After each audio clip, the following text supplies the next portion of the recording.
Buenos días, mis amigos, ¿cómo están? Hermanos, amigos, familia, qué, qué bonito es despertar muy temprano y buscar de Dios tempranito cuando todavía no sale ni el sol. Esta mañana que me levanté para orar y para prepararme, veía el amanecer, como poco a poco la oscuridad se va haciendo a un lado para dejar paso al sol y dejar paso a la luz. Y tenía yo pensamientos de cómo Dios es bueno y cómo cuando Dios empieza a venir a tu vida, esa oscuridad en la que a veces vivimos empieza a traer luz y empieza a traer vida, porque, bueno, no sabes, pero el sol te da vida. Y cuando empiezas a conocer del Señor es como esa luz a tu cuerpo, como esa luz del sol a tu cuerpo, la luz de Cristo empieza a alumbrar tu espíritu y a darle vida. Y entonces empiezas a tener fuerza y ganas de buscar del Señor. Así es que eh, hoy vamos a ver un poco de esto, de estar viviendo en obscuridad cuando no conocemos del Señor, viviendo en esa ceguera en la que a tientas vamos, a tientas, a veces nos alumbramos con nuestras propias lámparas, con nuestras propias velas, pero esas velas, esas lámparas, haciendo comparación con esto de la luz y la oscuridad, si tuviéramos que alimentarnos todo el tiempo con lámparas, pues se acaban las lámparas, se acaban las velas, se acaba el aceite y se acaba, ¿no? La forma de alumbrarnos nosotros mismos, alumbrar nuestro camino, es temporal, depende de nuestras fuerzas, de nuestros recursos. Mientras que la luz de Dios es infinita. La luz de Dios te trae una claridad que no la puede igualar ninguna lámpara, ninguna luz. Y puedes ver, ¿no? En la noche veía yo estas lámparas que están en el alumbrado público, y aunque han cambiado de luces y ahora tienen unas luces que son de LEDs, que le llaman, que son muy brillantes, son muy claras, siempre, sin embargo, quedan partes oscuras, partes que después de esa luz no ves, incluso esa luz te deslumbra.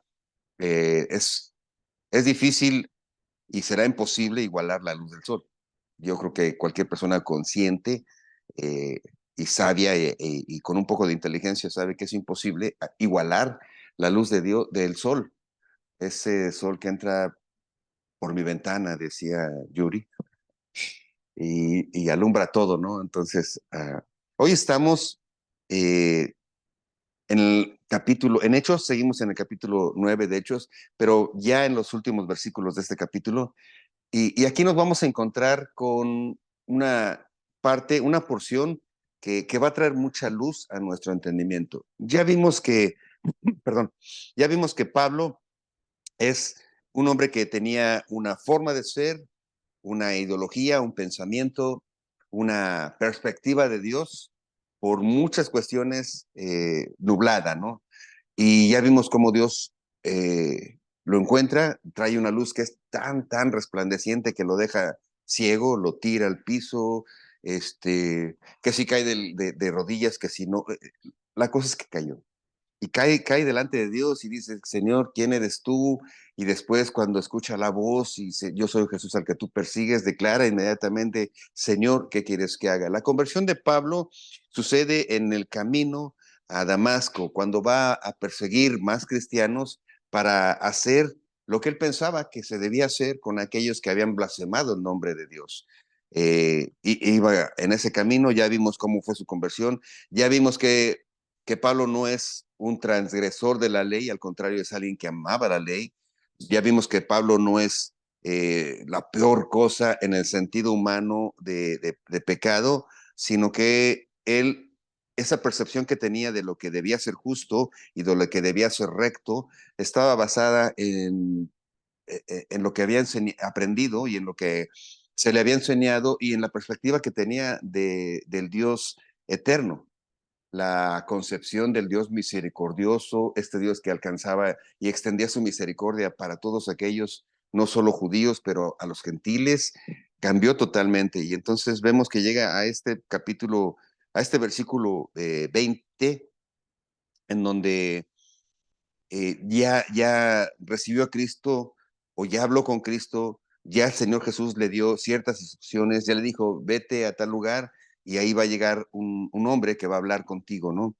En esta ocasión me gustaría hacer énfasis en tres cuestiones que tienen que ver con la percepción de la autoridad de Pablo y con la clara y sana estructura de la iglesia de Cristo, la iglesia de Jesús. Estos estudios pretendo que la primera parte nos dé una clara visión de Jesucristo, una clara visión de quién es Jesucristo y de su iglesia.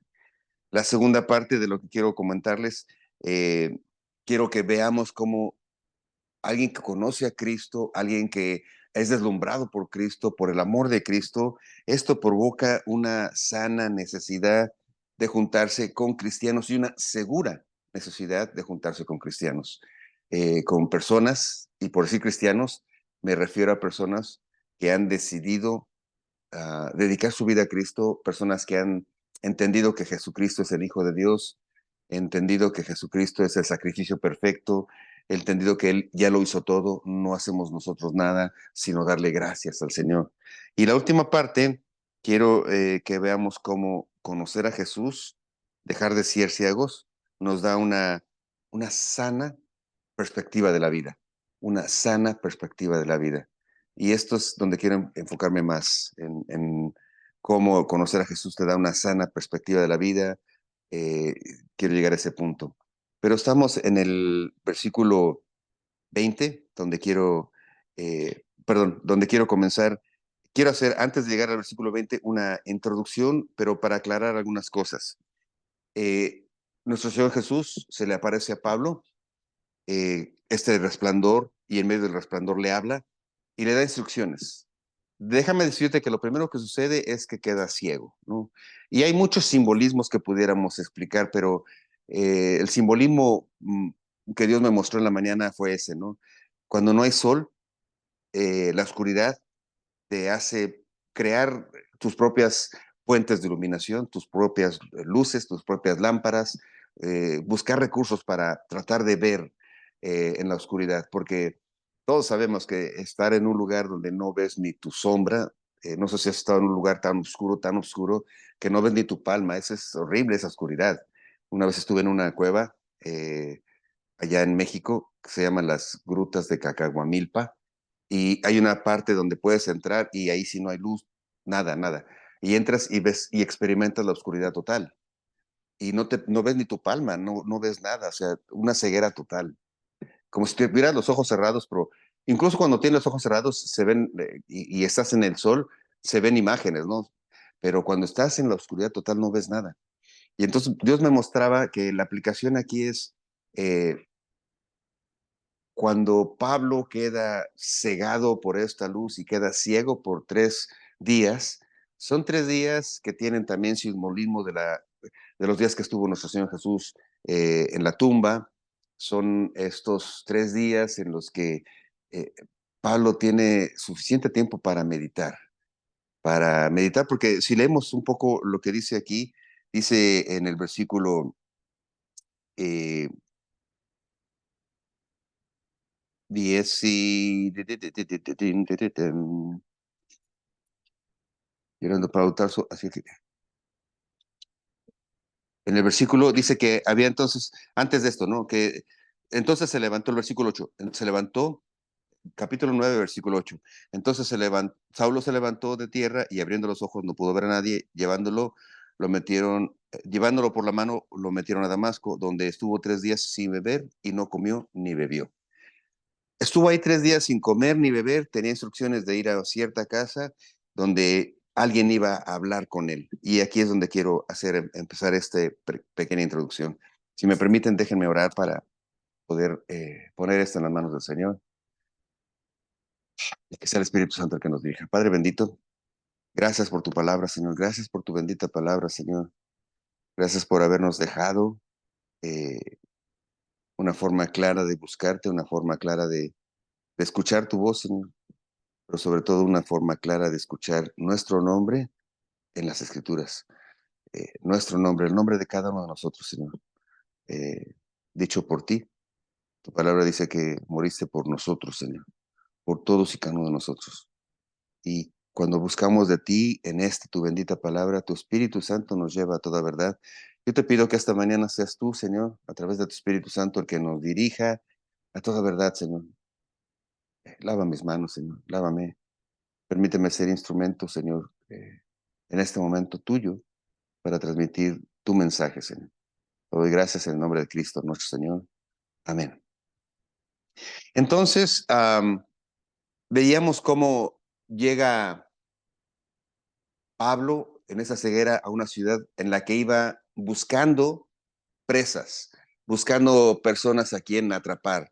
Y resulta que, como dice, ¿no? El perseguidor se convirtió en perseguido después de esta visión.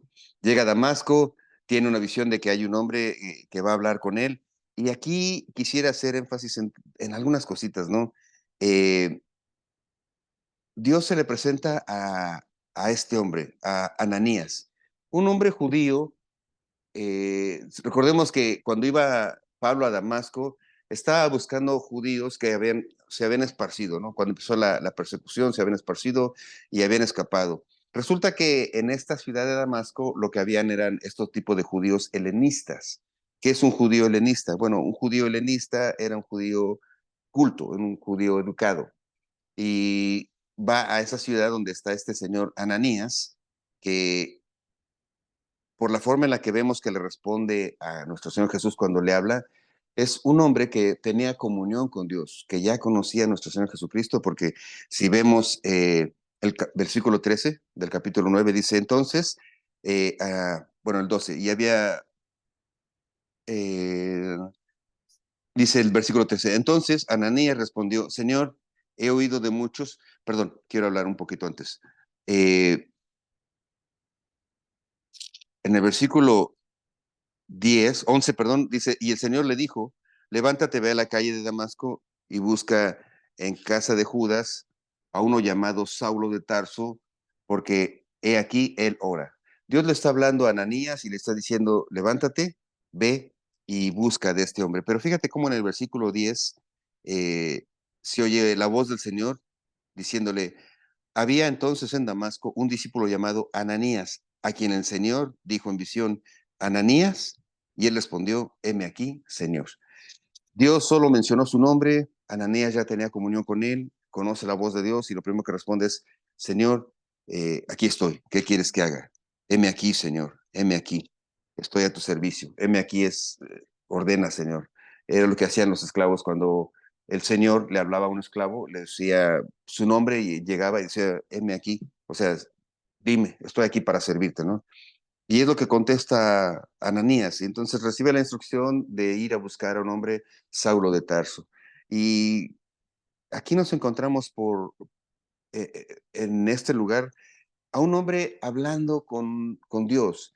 No está poniendo objeción, no está poniendo pretextos, no está buscando corregir a Dios, porque pudiera parecer a simple vista, ¿no? Que Ananías, en el versículo 13, una vez que recibe la instrucción, dice, respondió Ananías al Señor, dice, he oído de muchas acerca de este hombre, cuántos males ha hecho a tus santos en Jerusalén, y aún aquí tiene autoridad de los principales sacerdotes para prender a todos los que invocan tu nombre.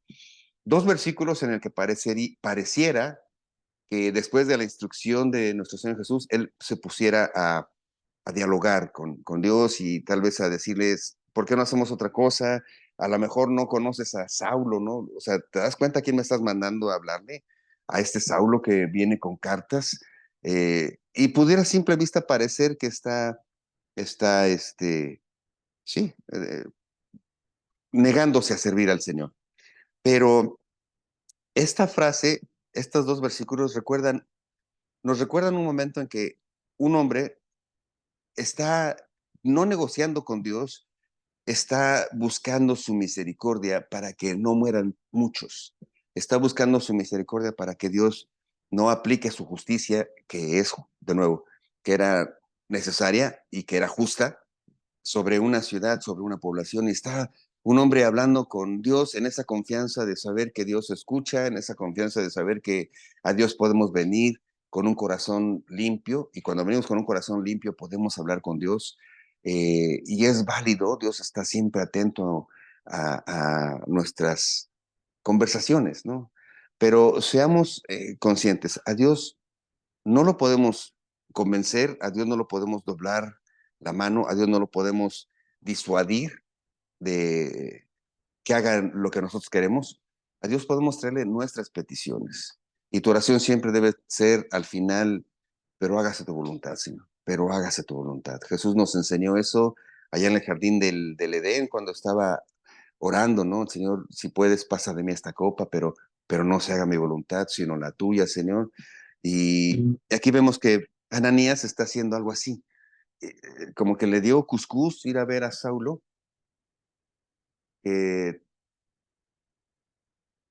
sí, Ananías.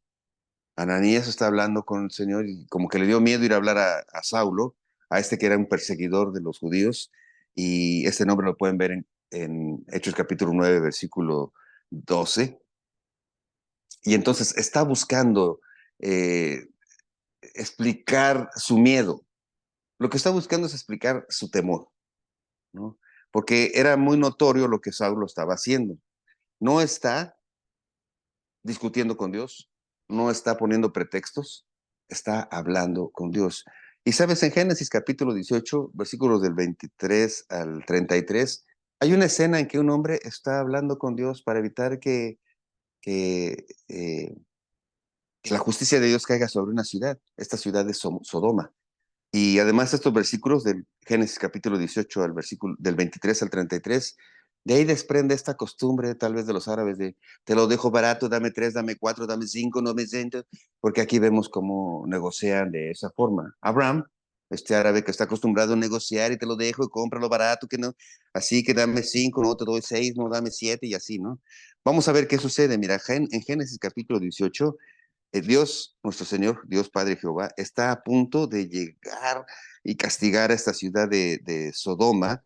Y entonces, en esa ciudad que sí perdón si me oigo este, legalista, pero que sí merecía el castigo. Bueno, viendo la justicia de Dios, el pecado que había ahí, pues es obvio que ya venía el juicio de Dios, ¿no? Y Dios estaba a punto de acabar con esa ciudad y vimos cómo acabó con esa ciudad. Dice el versículo 23, dice, y se acercó a Abraham. Fíjate cómo un hombre que ama a Dios y que apela a su misericordia, un hombre que ama a Dios, que conoce a Dios, eh, no trata de doblarle la mano a Dios, trata de buscar su misericordia, apela a su juicio, a su santidad, pero sobre todo a su misericordia, dice el versículo 23, y se acercó a Abraham y dijo, ¿destruirías también a los justos con el impío? Recuerda que va a caer fuego del cielo sobre la ciudad de Sodoma, una ciudad donde había mucho pecado. En esa ciudad está el sobrino de Abraham, Lot, que estaba viviendo ahí con su familia, va a caer fuego. Entonces Abraham dice, no, Dios mío, si cae fuego va a destruir todo. Y entonces dice, ¿destruirías también al justo con el impío? Quizás haya 50 justos dentro de la ciudad. ¿Destruirías también y no perdonarías al lugar por amor de los 50 justos que estén dentro de él? O sea, dentro de esa ciudad. Eh, lejos de ti, lejos de ti el hacer el mal, que hagas morir al justo con el impío y que sea el justo tratado como el impío. Nunca tal hagas. Le está haciendo un argumento a Abraham para decirle a Dios, no mandes fuego porque pudiera haber uno o dos o 50. Aquí le dice 50 justos. Dentro de toda la ciudad, si hubiera 50, ¿destruirías la ciudad, Señor? Eh, por favor. El 26, entonces respondió Jehová, si hallare en Sodoma 50 justos dentro de la ciudad, perdonaré a todo lugar por amor a ellos. Y Abraham replicó y dijo, he aquí ahora que he comenzado a hablar a mi Señor, aunque soy polvo y ceniza. Fíjate la forma en la que se expresa. Aprovechando que ya Dios le contestó, dice, bueno, ya que estamos dialogando, aunque yo soy nada, Señor, delante de ti, 28, quizá faltaran de 50 justos 5. ¿Destruirías a aquellos 5 con toda la ciudad?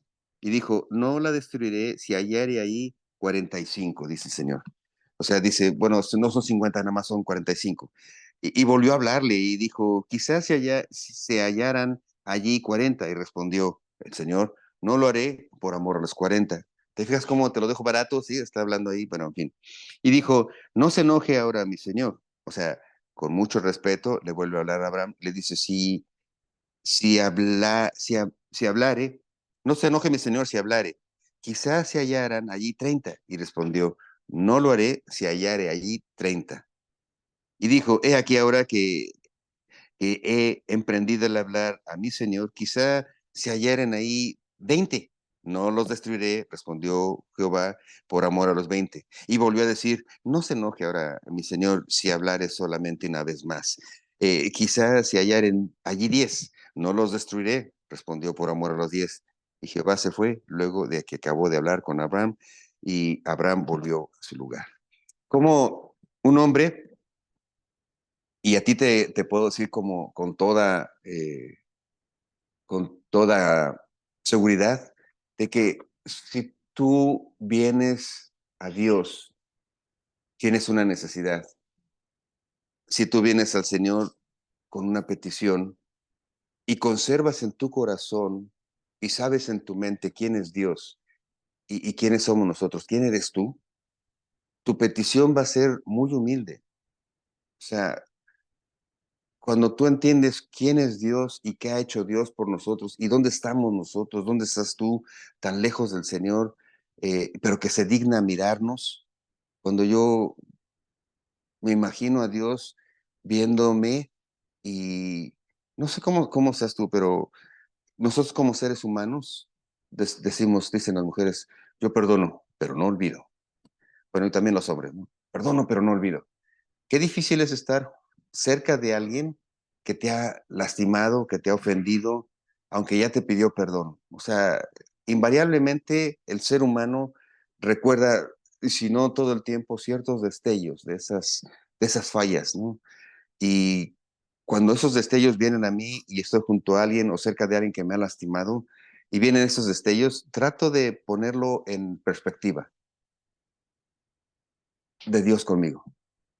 O sea, a veces llego y le estoy pidiendo al Señor que me ayude en esto, que me bendiga, que me cuide, y en ese momento digo, híjole, si Dios recordara tantito mis pecados, por su santidad, ni siquiera me vería.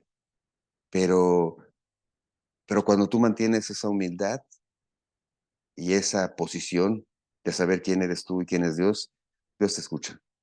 No te preocupes. En los peores momentos de tu necesidad, si entiendes quién es Dios, si entiendes su santidad, su justicia, si entiendes lo lejos que estabas de Él, lo lejos que estábamos de Él, y comparas su amor, de ir, perdonarnos, irnos a traer y ahora dejarnos frente a Él, eh, tus peticiones absurdas de beneficio personal cambian rotundamente. Y eso es parte de lo que debemos aprender. Pablo aquí, Saulo, está ciego. Por 3 días y por 3 noches no come. ¿Por qué no come por 3 días y por 3 noches?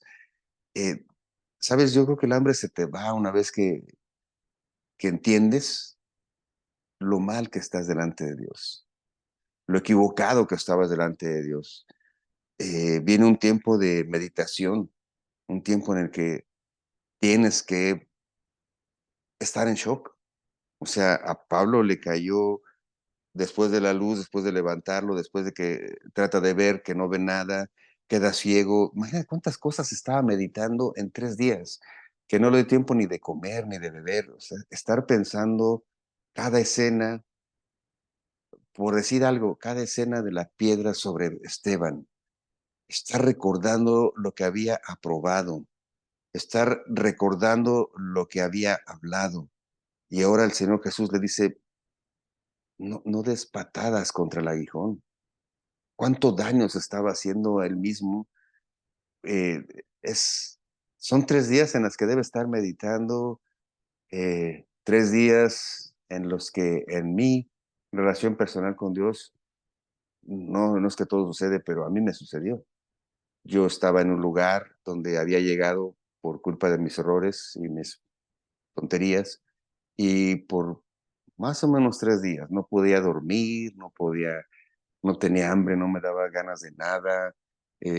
Estaba yo totalmente angustiado, y lo único que pudo traer paz para poder descansar fue, ese es, un día te contaré mi testimonio completo, pero hay una parte en la Biblia que se convierte en mi nuevo nacer, y fue precisamente esa oración que tuvo nuestro Señor Jesús en el Sinaí, en el jardín del Getsemaní, cuando está pidiendo que no pase de mí esta copa, Señor, pero no se haga mi voluntad sino la tuya. Yo había pasado varios días y pedí al Señor que no me quitara mi familia, que no me quitara mis hijos, que no me alejara de mis seres queridos a los que había estado causando dolor. Y le decía Señor, y con llantos, o sea, no era así una plática de Señor, no se puede, o déjame más barato, ¿no? Recuerdo que fueron días muy, muy, muy difíciles.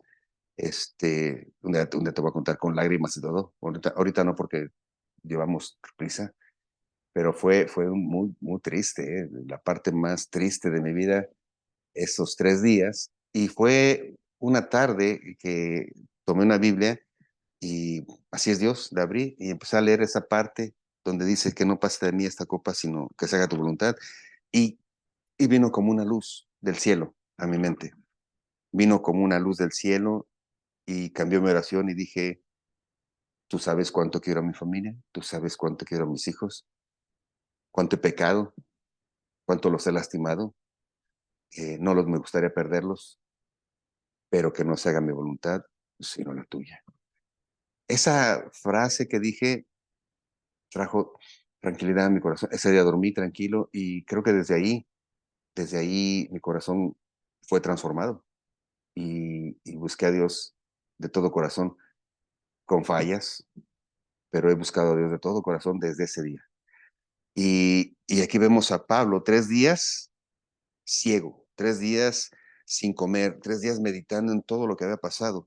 Ahora, pudiéramos dejar el estudio hasta ahí y quedarnos en la parte espiritual, en la parte del cambio, en la parte en la que te quiero decir, atrévete a hablarle al Señor, habla con el Señor, pero nunca pierdas la perspectiva de que Él es el Señor. Él es el Señor y su voluntad es perfecta. Es bueno pedirle, es bueno traer tus peticiones, pero nunca pienses que por mucho que ores bonito, Dios va a cumplir tus peticiones. Dios va a hacer su voluntad en tu vida. Dios va a hacer su voluntad, y ¿sabes qué? Su voluntad es perfecta. Así es que ten la seguridad de que puedes hablar, pero no siempre vas a obtener lo que quieres, porque posiblemente lo que quieres no es lo mejor para ti. Aquí pudiéramos dejar, pero quiero establecer cómo este capítulo 9 nos da instrucciones para entender las demás instrucciones del Nuevo Testamento. Primero, históricamente, um, históricamente hubo un momento en el que se formó o se legalizó, se estandarizó la iglesia, ¿no? Se institucionalizó, esa es la palabra, se institucionalizó. Se hizo una institución. 300 años después de nuestro Señor Jesucristo, más o menos, hubo por ahí un César que parece que se convirtió a Cristo, y entonces se formó la iglesia cristiana, católica, apostólica, romana, y entonces empezó a haber una distorsión de la palabra del Señor. Para ese entonces, te hablo rápido, para ese entonces no todo el mundo podía leer la Biblia. No todo el mundo podía leer la Biblia, porque la primera Biblia o los escritos antiguos que estaban en hebreo, allá por el año 70, fue la primera traducción al latín, y al latín porque era el lenguaje que hablaba el Imperio Romano. Entonces, desde ese momento hasta el año 300, nadie más que los sacerdotes leían la Biblia y la interpretaban, de tal manera que se planteó todo el terreno para crear una institución y para crear toda esta estructura de gobierno dentro de la iglesia, ¿no? Y luego es crear este tipo ritos y rituales que no son otra cosa más que una forma de coacción, una forma de tener al mundo en un cuadro donde ciertas personas lo querían tener. Primero, establecen que Pedro fue el primer papa porque según una mala interpretación, cuando nuestro Señor Jesús le dice, tú eres Pedro y sobre esta piedra edificaré mi iglesia, no hacen pausa, no leen correctamente y ellos interpretan diciendo que Jesús mismo le estaba diciendo que él sería el representante, ¿no? Y se establece este apostolado donde se presenta Pedro, que yo creo que Pedro ya para entonces no estaba, ya había muerto, pero yo creo que él hubiera sido el primero en reclamar, ¿no?, ese error en la interpretación y se establece todo este mecanismo. Para el año 1500, cuando Martín Lutero hace las primeras traducciones y se encuentra él mismo con la palabra, leyendo la palabra, se encuentra con que la salvación no es por obras, sino es por fe. Cuando viene este proceso de que la Biblia pueda ser algo que todos podemos leer, antes de eso hubo muchos años de oscuridad.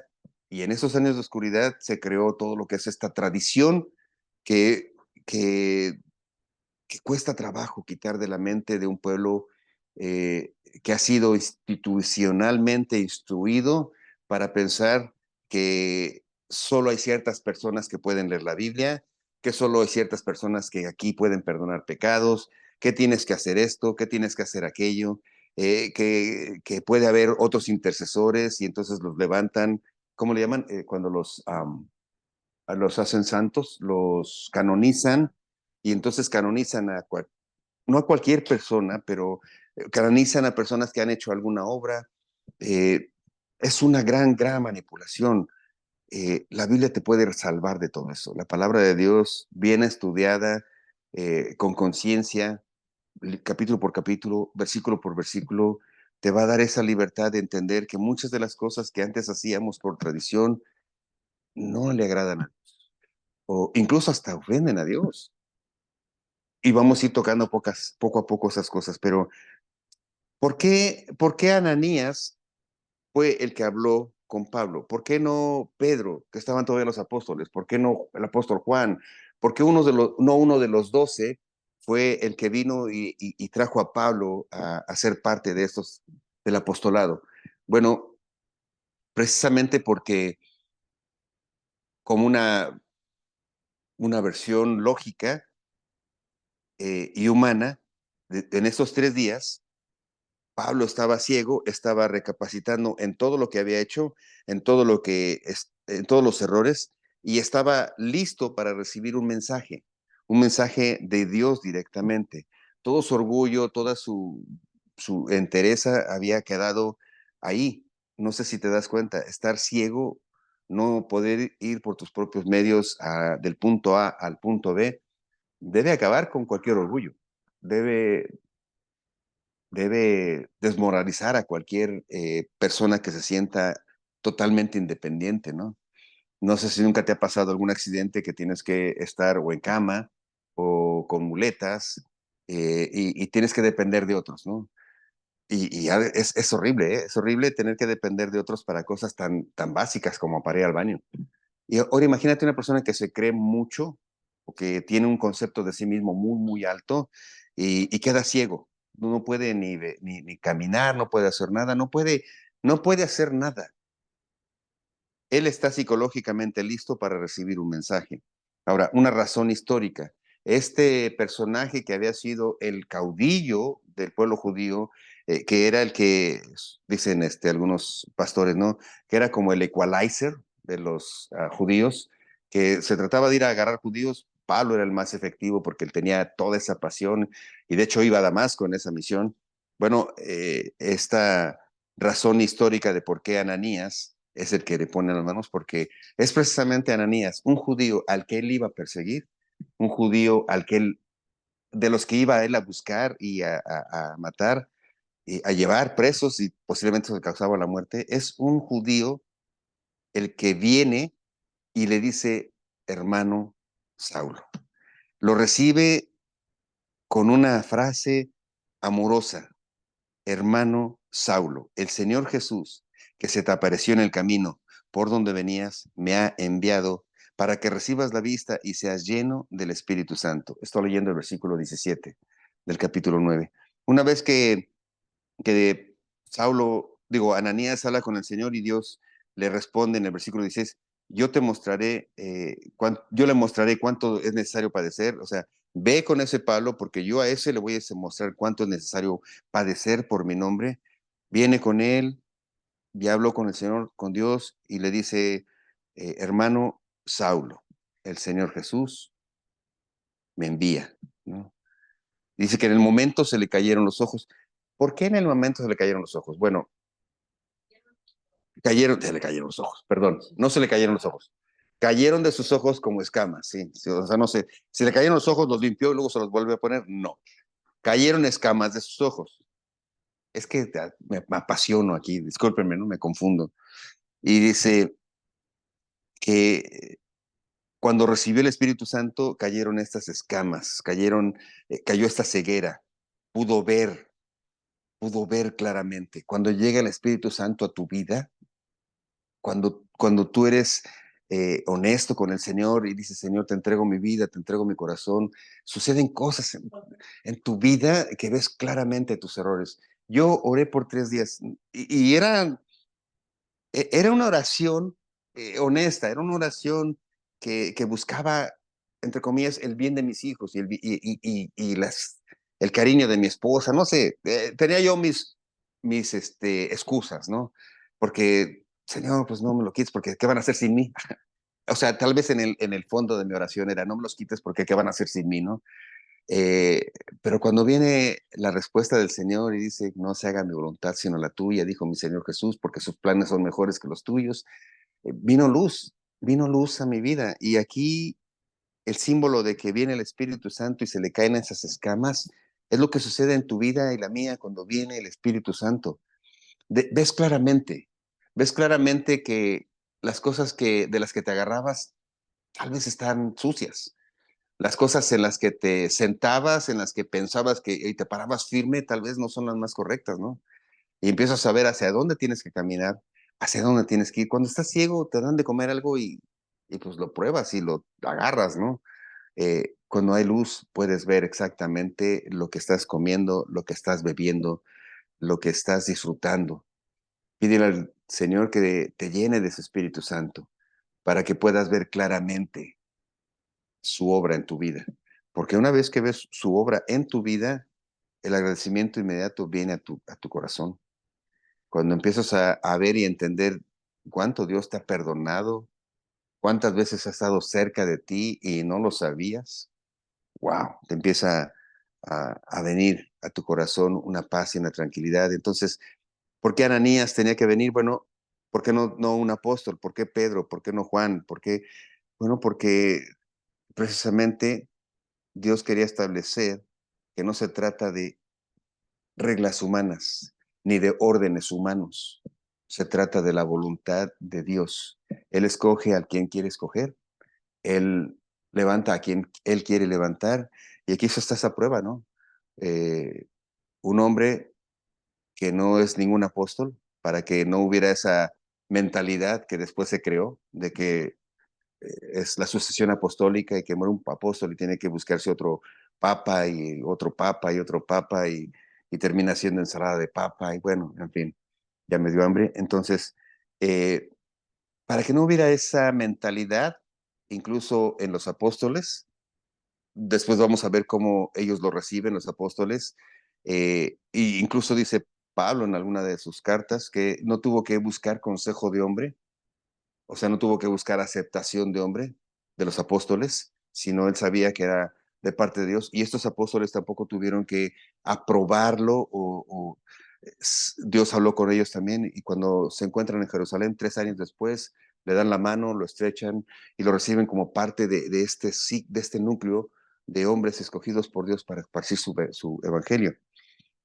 Está muy claro que Pablo es el apóstol de los gentiles. Um, este Pablo que después va a declarar lo que ha sufrido por el Señor, no como una forma de penitencia, sino como, incluso como prueba de la promesa del Señor, porque fíjate lo que dice el versículo 16 aquí de la misma capítulo 9. Dice el versículo 15, el Señor le dijo, ve, porque instrumento escogido me es este, o sea, está hablando de Pablo, para llevar mi nombre en presencia de los gentiles y de reyes y de los hijos de Israel. El mensaje, el programa, el plan de cuál iba a ser su misión no vino de los apóstoles, vino del Señor Jesús directamente a través de un hombre sencillo que amaba a Dios. Él va a ser el que va a predicar mi nombre a los gentiles. Y el 16, porque yo le mostraré cuánto le es necesario padecer por mí. Esta parte queda como, cuando la estudias y la lees, dices, ¿por qué padecer por el Señor? O sea, ¿quién, quién en su sano juicio metería las manos al fuego? ¿Por qué esto de padecer por el Señor? ¿Es eso una traba para servir al Señor? O sea, si te dijeran, cuando vengas a Cristo, vas a tener muchos problemas, vas a padecer por causa del Señor, eh, creo que sería difícil predicar un evangelio así, o predicar una noticia, o predicar una forma de pensar. Imagínate que te digan, vente a este equipo, intégrate a este equipo o a esta sociedad, porque aquí de vez en cuando nos damos latigazos y nos damos patadas unos a otros y a veces, o sea, no habría lógica de eso, ¿no? Y cuando está este versículo aquí, no lo entendemos hasta que no vemos la vida de Pablo y lo que hizo Pablo al final. Entonces, para entender este versículo, habría que leer Segunda de Corintios, capítulo 11, versículos 21. Cuando habla de su conversión en Segunda de Corintios, él está relatando lo que ha pasado, lo que ha tenido que vivir por causa del Señor, y nada de eso, dice, todo lo tengo por basura, ¿no? Todo lo que he perdido, todo lo que he sufrido, porque por amor a Cristo, porque para mí el vivir es Cristo y el morir es ganancia, ¿no?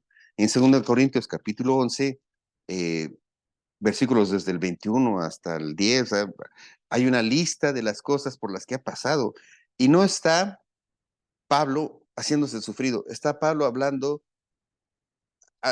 poniendo esto como respaldo de que no está buscando una ganancia cuando predica a Cristo, porque hay ciudades en las que predicar a Cristo tenían un enfoque. Hay iglesias en las que predicar a Cristo tienen un fin. Hay iglesias en las que predicar el evangelio tienen un propósito, y eso es un bienestar, un beneficio.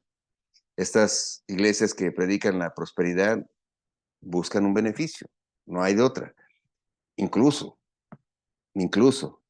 la institución como Iglesia Católica, cuando tú lees la historia del pueblo romano y cuando ves la historia del momento de la conversión del primer César, que se convierte en el primer papa, eh, y lees la historia, no solo bíblicamente, sino que lees la historia, te das cuenta que fue un movimiento mm, pues más político y de poder que de corazón.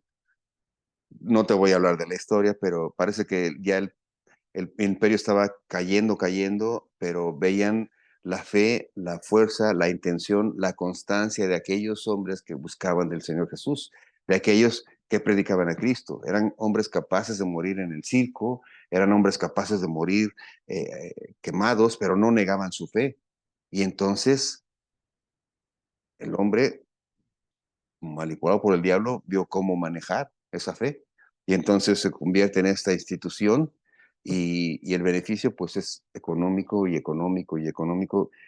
Tú ves historias, relatos históricos y ves cómo se derramó sangre y sangre y sangre, y mucha de esta sangre era a través de las guerras de los cruzados, donde era un ejército que iba convirtiendo a los paganos y decían con la espada en la mano, conviértete o muere, ¿no? Y una vez que se convertían y la iglesia tomaba control de esa ciudad, de ese pueblo, pues ¿qué crees? Tenían que pagar tributo, tenían que pagar impuestos a los reyes y se convierte en un terrible negocio. Pablo quiere dejar saber que para él predicar a Cristo no era obtener ninguna ganancia. Él no se beneficiaba de eso. Al contrario, fíjate lo que dice que ha pasado por predicar a Cristo. Capítulo 11 de Segunda de Corintios, versículo 21, dice, para vergüenza mía lo digo, para eso fuimos, para eso fuimos demasiado débiles. Dice, pero en lo que, en, pero en lo que otro tenga osadía, hablo con locura, también yo tengo osadía. Dice, ¿son hebreos? Yo también soy hebreo. ¿Son israelitas? Yo también soy israelita. ¿Son descendientes de Abraham? Yo también. ¿Son ministros de Cristo? Como si estuviera loco hablo. Yo más, en trabajos, más abundante. En azotes, sin número. En cárceles más en peligros de muerte muchas veces. De los judíos, 5 veces he recibido 40 azotes, más uno. 3 veces he sido azotado con varas, una vez apedreado, 3 veces he padecido naufragio, una noche y un día estuve como náufrago en alta mar, en caminos, muchas veces en peligros de ríos, en peligros de ladrones, peligros de mi nación, peligros de los gentiles, peligros de las ciudades, peligros en el desierto, peligros en el mar, peligros por falsos hermanos. O sea, hace una historia de lo que realmente ha vivido por predicar el Evangelio.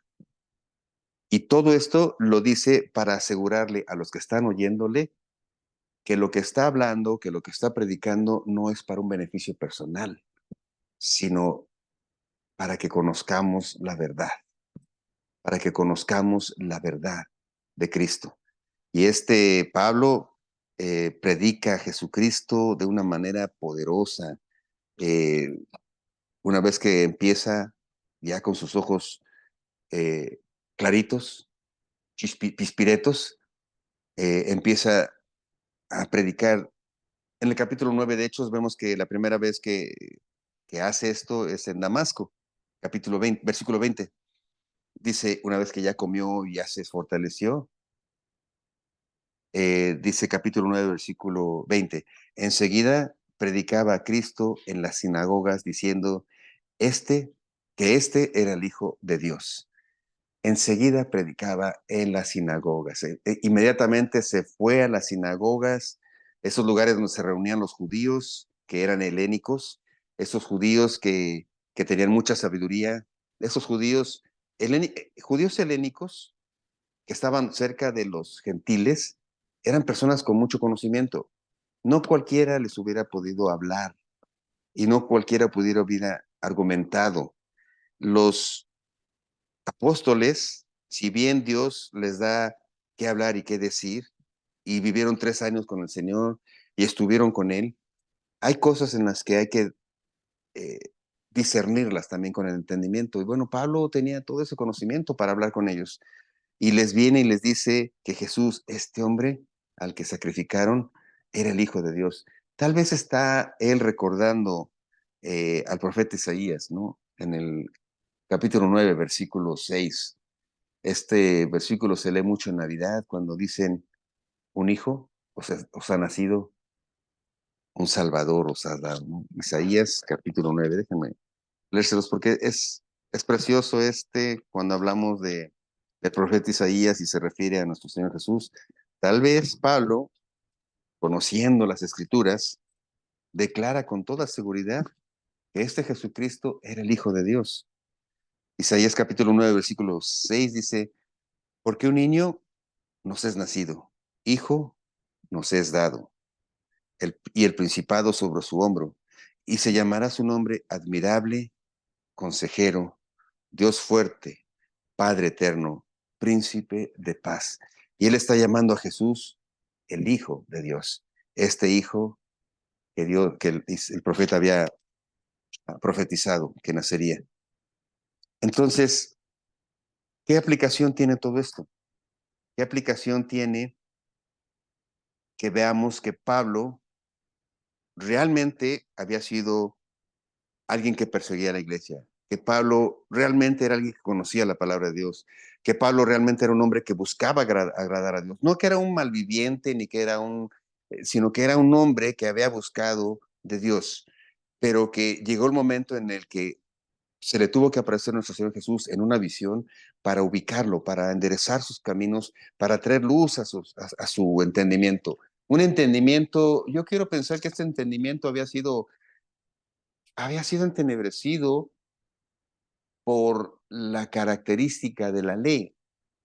La característica en la que vivía el pueblo judío era hacer cosas para estar bien con Dios, hacer cosas para ganar el favor de Dios, cumplir la ley para ganar el favor de Dios. En ese sentido, y aquí es donde viene la gran aplicación, en ese sentido Pablo necesitaba encontrarse con el Señor Jesús, porque él había cumplido la ley, él cumplía con todos los ritos, cumplía con todo porque estaba buscando el favor de Dios, estaba buscando quedar bien con Dios, y en un corazón muy, muy sano, muy convencido. Él iba y perseguía a cristianos porque estaban ofendiendo el nombre de su Dios. Él quería defender a Dios, quería defender el nombre de Dios. Hasta ahí entendamos que no era un malviviente, pero estaba oscurecido su entendimiento por la creencia, el concepto de que algo puedes hacer tú o yo para ganarte el favor de Dios. Él tenía que entender que no podemos hacer nada para ganarnos el favor de Dios. Más bien actuamos en respuesta al amor de Dios. Tú no haces obras buenas como cristiano para quedar bien delante de Dios. Como cristiano no hacemos obras para ganarnos a Dios. Como cristianos vivimos de cierta manera porque agradamos, porque agradecemos lo que Dios ya nos ha dado. En el lugar donde trabajo, una de mis oraciones es, debemos dar gracias de que Dios nos permite dar de gracia, servir a otros, ayudar a otros, bendecir a otros, como Dios nos bendijo. Dar de gracia lo que hemos recibido de gracia. La palabra gracia es un regalo inmerecido. O sea, dar sin que lo merezcan las personas a las que tú sirves, dar sin que lo merezcan las personas, darles perdón, darles oportunidad, como Dios te la ha dado. Y fíjate qué difícil es cambiar esa mentalidad. ¿Cómo puedo perdonar al que me ha ofendido? El mismo Padre nuestro lo dice, perdónense unos a otros como yo los he perdonado. O sea, tenemos que encontrarnos con Dios.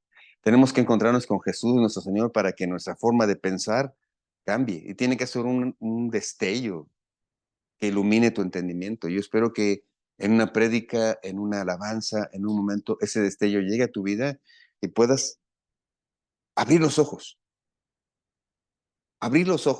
y entender cuánto te ha perdonado Dios a ti, cuánto Dios te ha dado a ti, cuánto Dios te ha regalado, cuánto te espera de parte de Dios, cuánto nos espera de parte de Dios a todos los que amamos a Dios.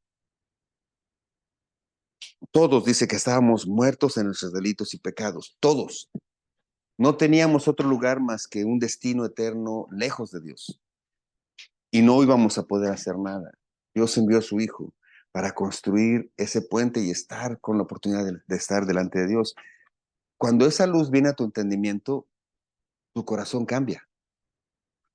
Empiezas a ser más justo, empiezas a perdonar, las cosas del mundo te empiezan, los insultos, las ofensas, te empiezan a ser menos traumáticas, ¿no? Hay quien tiene trauma de todo, o sea, eh, tiene que todos hablan de él, que todos lo critican, que todos tratan de causar daño, pero cuando viene la luz de Dios a tu corazón, entiendes que nada te puede arrebatar del amor del Señor, nada, nada, nada. Cristo tiene grabado tu nombre en sus manos. Cristo estuvo pensando en ti en la cruz y no es una frase literaria. La palabra de Dios nos enseña que Dios nos conoce desde el vientre de nuestra madre y aún así murió por tus pecados y por los míos. Cuando esa fuerza de entendimiento viene a tu corazón, no es una lavada de cerebro, es una nueva forma de ver a Dios, una forma correcta de ver a Dios. No desde tu perspectiva, un Dios que te puede beneficiar, no desde tu perspectiva, en el último de los casos, un Dios que está para castigar, sino desde la perspectiva de Dios. Juan 3:16, porque de tal manera ¿De qué manera? De tal manera, sin condiciones, de tal manera amó Dios al mundo. ¿De qué manera? De una manera increíblemente grande, que envió a su Hijo unigénito a morir por nosotros. De tal manera. Tenemos que dejar de pensar en nuestras inconveniencias, en nuestras incongruencias, en nuestros pecados, en nuestros errores, porque cuando estamos envueltos en eso, difícilmente levantamos la vista al Señor. Deja de pensar que no puedes tomar, digo, que no puedes dejar de tomar, que no puedes dejar de mentir, que no puedes dejar de robar. Deja de pensar que estás solo, que estás sola. Deja de pensar que todo es contra ti. Deja de pensar en eso, porque nada de eso se compara con el amor de Dios en Cristo Jesús, Señor nuestro. Nada de eso puede opacar la luz del Evangelio de Cristo. Nada de lo que este mundo te afecte, ningún trauma, ningún complejo, ningún abuso físico, sexual, como quieras llamarlo, nada de eso puede opacar la luz de Cristo. Por eso es necesario que nos enfrentemos y que encontremos este momento en el que, como a Pablo, que estaba convencido de que lo que estaba haciendo estaba bien, lo encontrara el relámpago, esta luz, lo tirara, lo dejara ciego para pensar y pensar y pensar. Y yo espero que esta mañana Dios te deje así, deslumbrado de tal manera que no puedas ni comer ni dormir, para que puedas entender cuánto te ama Dios. Que no puedas ni dormir ni descansar pensando en cuánto te ama Dios. Porque no se trata de pensar en cuánto mal has hecho, en cuánto has pecado, sino aún por cuanto has pecado, aún por cuanto has hecho, si recibes a Cristo como tu Señor y Salvador, Él, Él puede borrar todo eso. Él puede limpiar tu vida, Él puede cambiar tu forma de pensar, tu forma de ver, tu forma de reír, tu forma de hablar, tu forma de disfrutar. Puede hacerlo porque Dios es poderoso para hacer eso y más, eso y más.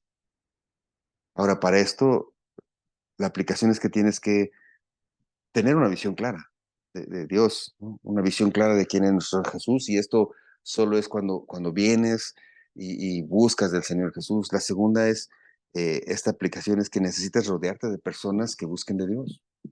Y vuelvo y insisto, la semana pasada decía que una sana conversión te lleva a buscar una sana relación con la iglesia, con el cuerpo de Cristo. Sí te lleva, pero además necesitas, o sea, necesitas estar rodeado de personas que amen a Dios. Imagínate si a Pablo lo hubiera llevado, o sea, se hubiera quedado ahí en el desierto. Cualquier ladrón, no sé qué le hubiera pasado.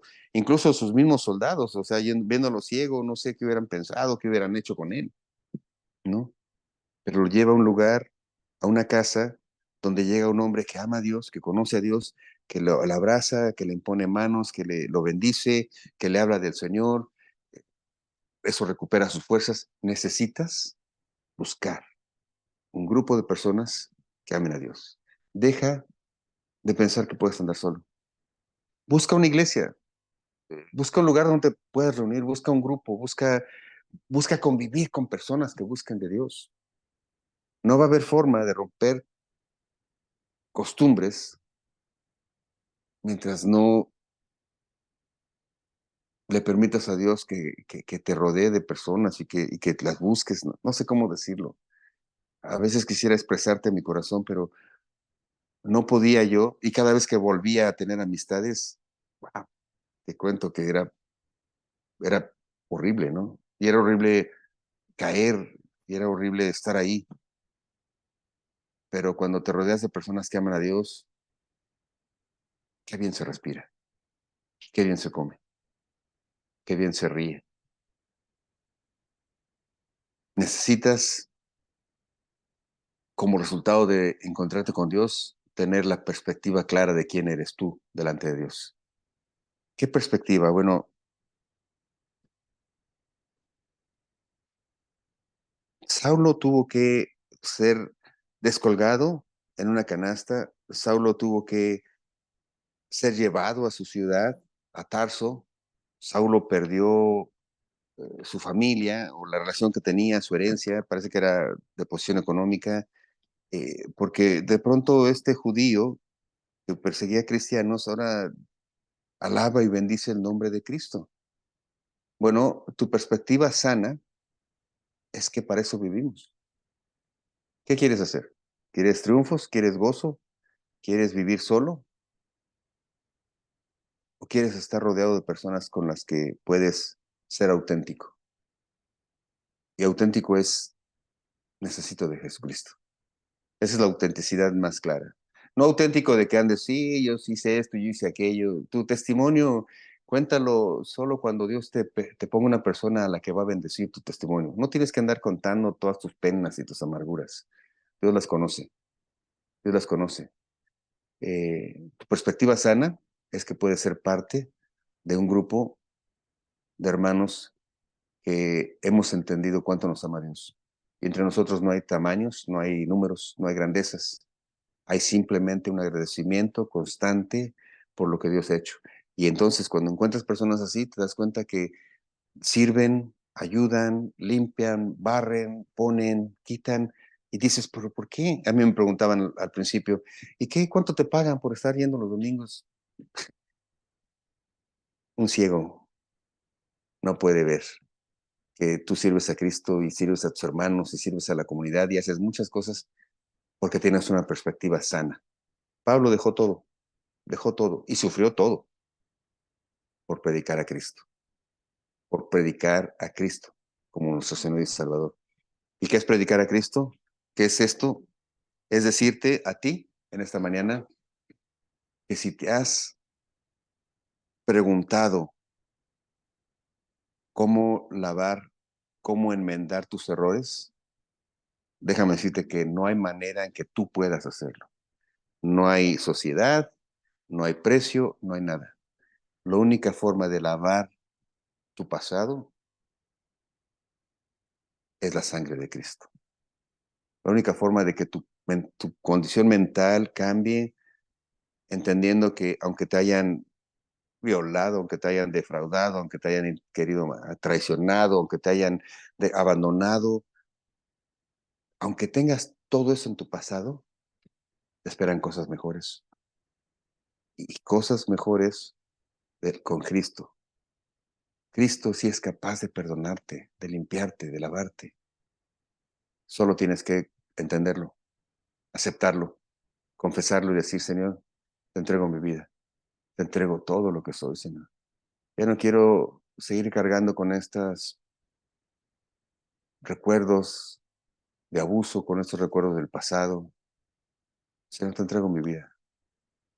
Alumbra mi corazón, Señor, con tu amor. Quiero servirte, quiero amarte, Señor, con todo mi corazón. Te lo pido, mi Dios, en el nombre de tu Hijo bendito, mi Señor Jesús. Amén. Mis hermanos, Dios los bendiga. Los espero la semana que entra. Recuerda, la aplicación de esto es que puedas tener una, una clara visión de quién es Jesucristo, puedas tener una sana intención de buscar personas que aman al Señor y que tengas con eso una clara, sana, limpia percepción de ti mismo. Dios te bendiga. Nos vemos la semana que entra. Bendiciones.